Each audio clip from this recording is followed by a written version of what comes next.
Hey everybody, Rebecca here for an update video on my 2023 financial goals and my low spend progress for the year of 2023. Ideally, I had wanted to do an update video on both of these topics around the middle of the year so I could have a mid-year update for both of these things, but I never got around to it, so here we are doing it now. And to be honest, I had to go back and watch the videos that I had filmed at the end of 2022 to remind myself what the financial goals were that I had set and, refresh my memory on the low spend rules and everything that I had set for that.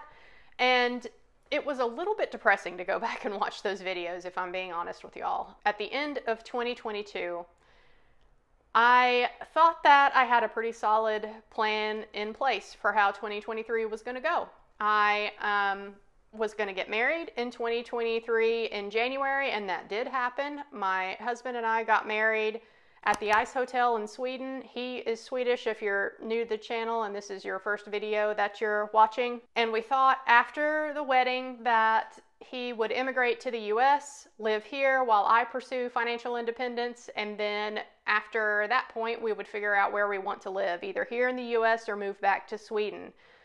Again, if you're new, he's already financially independent, so he's farther along in the journey than I am. But yeah, that was our plan that we had in place, and both of us just thought that there would be, minimal challenges to getting him immigrated over here to the US. It turns out, very long story short, that financially it just does not make good sense for him to immigrate here if eventually we will both be living in Sweden as early retirees. And that is likely going to be the case. That is the plan right now, for me to get to some level of financial independence and then immigrate to Sweden. But yeah, we thought that he would be able to live here until I get to financial independence, and that is going to not be the case. I mean, we could do it, but there would just be a lot of financial implications that do not make sense for both of us in the long term. So, long story short there, I was watching all of these videos with end of 2022, Rebecca being so hopeful about the future, and yeah, knowing now that things did not happen the way that we had planned for them to, and it makes me sad to watch those videos now. But suffice it to say, the goals that I set for myself do still apply. And that's why I wanted to do this update video. I know that I have been meaning to do it for a long time now, so I figured why not go ahead and film it tonight and get it out before I make my next trip to Sweden here soon. So to refresh everybody's memory, I had set 5 financial goals for myself. And in addition to that, I set a low spend challenge for myself for 2023. So firstly, going over the 5 financial goals that I had set for myself for 2023, number 1 was to finish paying my mom back the money that I had owed her. In about September of 2022, my mom let me borrow $15,000 from her to finish renovations on this house. That money was money that I had, but when the market started going down like it has been in recent years, I didn't want to miss an opportunity to invest while the market was down. And I threw $15,000 extra money that I had that I didn't think I would need for renovations. I threw that into the market thinking I was going to get a good deal, which I did, but the market continued to struggle all while my home was being renovated. And yeah, lesson learned there to just be patient. But anyway, I threw that money into the market. Long story short, I ended up needing it for renovations after all, so my mom let me borrow $15,000 from her, and I was paying her back at the end of 2022. So by the beginning of 2023, I still owed her $9,400, and I wanted to pay her back in the first quarter of 2023 as quickly as I could. So I did end up achieving this goal. I paid her back that $9,400 that I still owed her, and I was able to do that by the end of March 2023. So that was a check for that goal. Second goal I had was to also cash flow the wedding. I got married in January in Sweden at the Ice Hotel, and to be honest, my husband did most of the heavy lifting for the wedding at the Ice Hotel.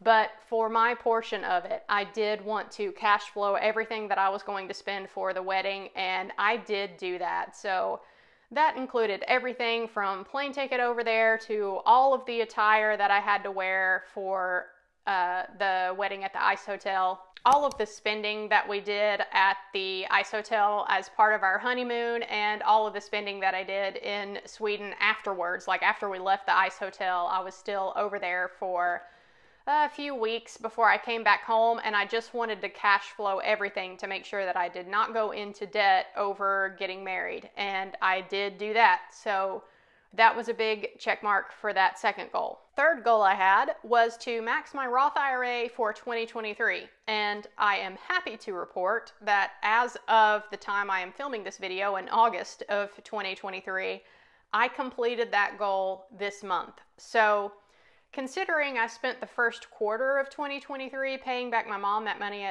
that I owed her, I'm actually pretty proud of myself to be able to max my Roth IRA that quickly. I essentially did it in 5 months, so that's a lot of investing for a Roth IRA. The max contribution that you can do in 2023 is $6,500, so I was able to do that in 5 months, and I'm really happy about that.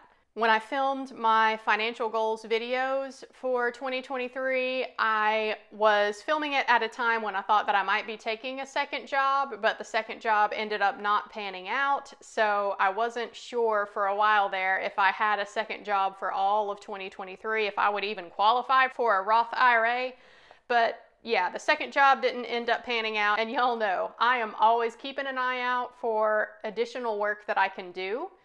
But as of right now, I have not found anything that will work with my current work schedule. So yeah, I do definitely qualify for the Roth IRA knowing that. And I don't really have anything currently on the horizon that I think that I'll be able to do as far as a second income goes, taking a second job somewhere. So yeah, I should be able to qualify for a Roth IRA every year going forward. And the last two financial goals that I set for myself, barring my low spend challenge, these were financial goals that I had set for myself that were a bit dependent upon me getting overtime opportunities at my job. Now, for 2020, 2021, and really 2022 also, the overtime opportunities were a lot at my job. And so that kind of became the norm for me in my mindset. And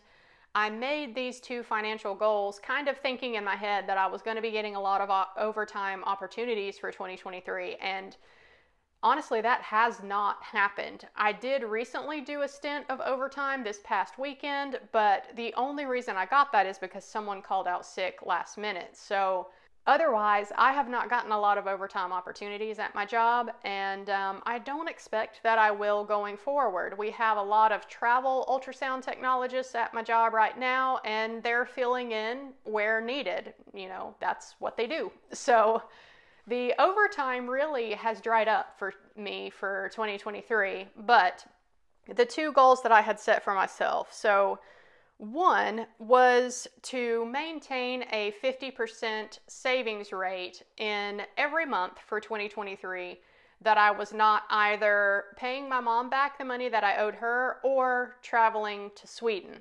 So this is a goal that would have been made a lot easier if I was picking up a shift here and there. And also, I did actually make a change in the way that I am calculating my savings rate.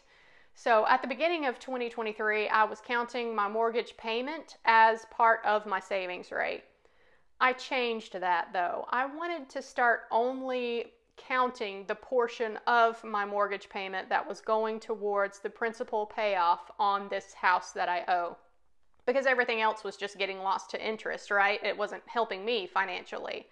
And I felt like counting the entire mortgage payment was artificially increasing my savings rate, which it was.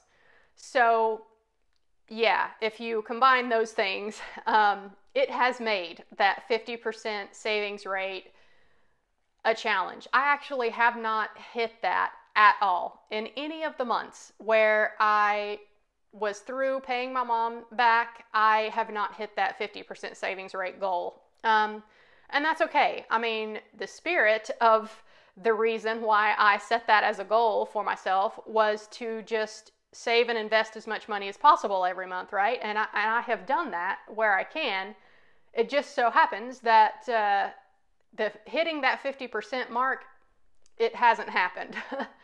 I will say, though, that for August, it actually has. And a big, huge reason why that is true is because I did get the overtime opportunity earlier this month.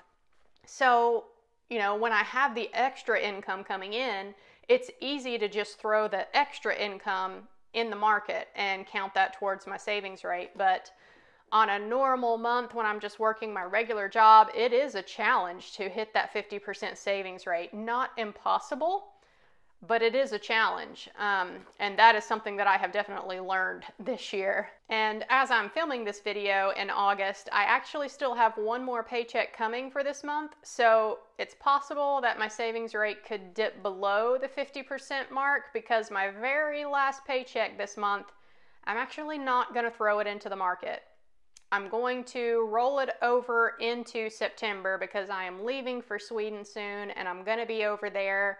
And I wanted to have some money available for me to spend while I'm on my trip. So I may not quite hit the 50% mark for August, but I gave myself the leeway to not have a 50% savings rate if I was taking a trip to Sweden, and I am. So I'm still pretty darn happy with the way that this month has gone as far as income goes, and y'all will see all of that when I put my budget review video out at the end of the month. Actually, my last paycheck comes on the very last day of August, so you won't get the August budget review until September. But yeah, I'll share all the details with that with y'all then. And the other financial goal that I had set for myself, the last one besides the low spend challenge that I set for myself, was to invest a total of $35,000 this year. That's a lot of money for me considering my income, and it was a goal that I had set for myself, just thinking that overtime opportunities would continue to come regularly, and they have not for this year. So am I gonna hit that goal? Probably not for this year. But again, the whole spirit of the law thing, the reason I set that goal was to just try to give myself something to aim for, a very high target to aim for as far as savings rate goes and investing goals go for 2023. I wanted to aim high to challenge myself, but the overtime opportunities just have not panned out, so I don't think that I'm going to be able to hit that $35,000 mark. That does not mean that I am disheartened by investing at all. It just means that I am going to continue to invest as much as I can, and we'll see what the actual total is come the end of 2023. So the last goal that I had set for myself for financial goals for 2023 was to do this low spend challenge 2023 that I have been working on. So the update for that is, firstly, the rules. I wanted to spend less than $2,000 as far as personal spending goes for the year of 2023.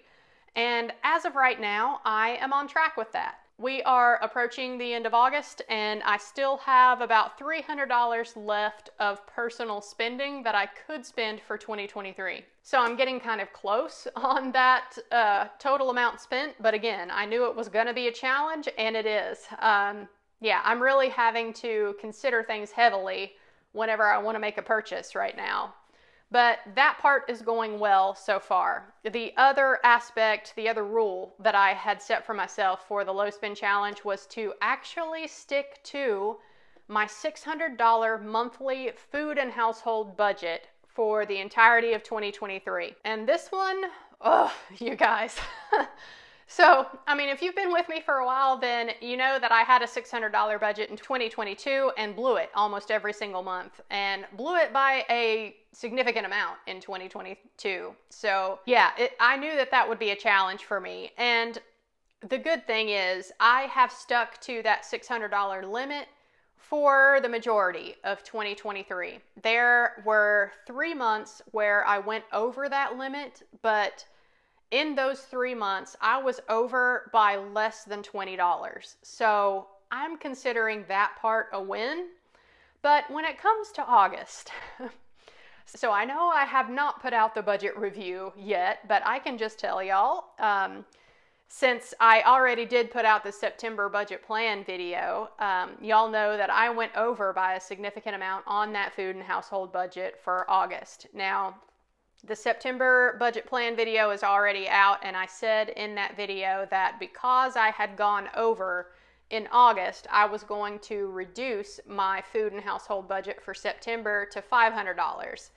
At the time I filmed that video, I was over by about $100, but I still had one more weekend where I needed to get some groceries before I leave for my trip to Sweden. So now, at the time that I am filming this video, I am currently about $200 over my food and household budget for August. So, because of that, I decided to drop the food and household budget for September down to $400. Now, my reason for doing that is because the overage that I had here in August was due to buying a lot of things that were for the month of September while I'm gone in Sweden. I just didn't want to put my mom in a position where she had to go to the grocery store and buy like dog and cat food for me, for example.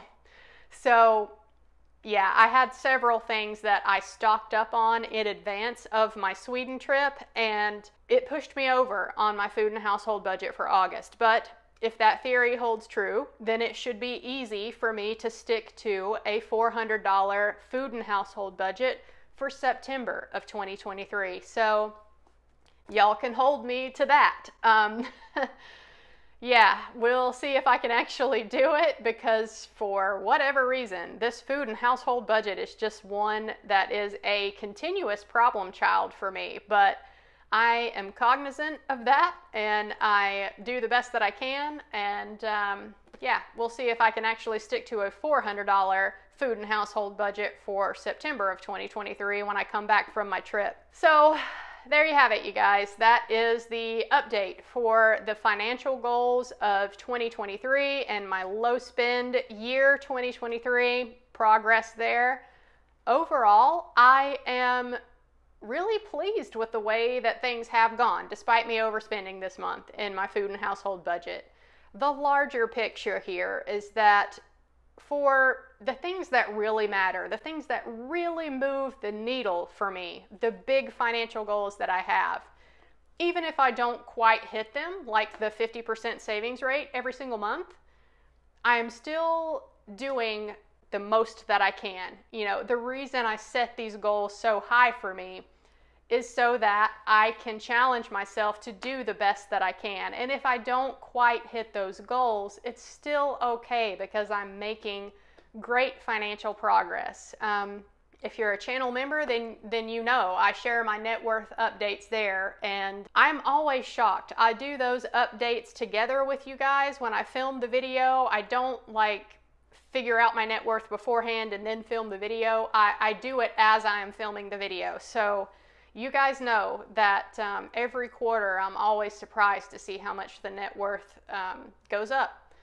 And that's just to say that continuing to focus on your finances, it works. No matter what stage of the journey you're in, if you're still paying off debt or trying to get some margin in your life to where you can actually get some traction in your financial world, it works. I started my channel in 2018, and at that time, I remember I had paid off a few debts, but right before I started this channel to have some accountability for me for getting out of debt, I could remember I was in a financial place where I did not have more than $200 a month that I could throw towards debt.